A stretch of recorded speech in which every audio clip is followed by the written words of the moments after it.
ஜெய் ஸ்ரீராம். அனைவருக்கும் தீபாவளி நல்வாழ்த்துக்கள்.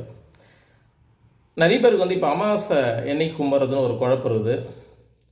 நீங்கள் தீபாவளியை திங்கக்கிழமை தான் மெயின்டைன் பண்ணணும். ஏன்னா அமாவாசை அன்றைக்கி பொழுது தான் பிறகுது. அதனால் நீங்கள் ஒன்றும் பிரச்சனை இல்லை. தீபாவளி நீங்கள் திங்கக்கிழமையை மெயின்டைன் பண்ணிங்க. திங்கக்கிழமை செவ்வாய்க்கிழமை தான் கௌரி மாதா விரதம். கௌரி விரதம் நீங்கள் நோன்பு எடுக்கணும்னா நீங்கள் செவ்வாய்க்கிழமை எடுக்கிறது தான் கரெக்டாக இருக்கும். ஏன்னா கோயிலுங்களில் ஒன்றா நைட்டில் எடுத்துலாம், நாம் பகல் எடுக்கிறது தான் கரெக்டாக இருக்கும். ஏன்னா திங்கக்கிழமை பொழுதுக்கு 4:13 வரைக்கும் அதுக்கு மேலே தான் அமாவாசை தொடங்குது. செவ்வாய்க்கிழமை இரவு 5:47 வரைக்கும் இருக்குது. கிட்டத்தட்ட 6 மணி வரைக்கும் நம்மளுக்கு அமாவாசை இருக்குது அன்றைக்கி செவ்வாய்க்கிழமை. அப்படின்போது நம்ம காலையிலேயே சுத்தபத்தமாக வீட்டை கழுவி அமாவாசை எடுத்துக்கு நோன்பு எடுத்து கரெக்டாக இருக்கும். திங்கக்கிழமை அப்படி நம்மளால் மெயின்டைன் பண்ண முடியாது. காலையில் ஒரு வேலை செஞ்சுட்டு மத்தியானம் போய் வீட்டை கழுவி பண்ணுறதுக்கு டைம் ஆகிடும்.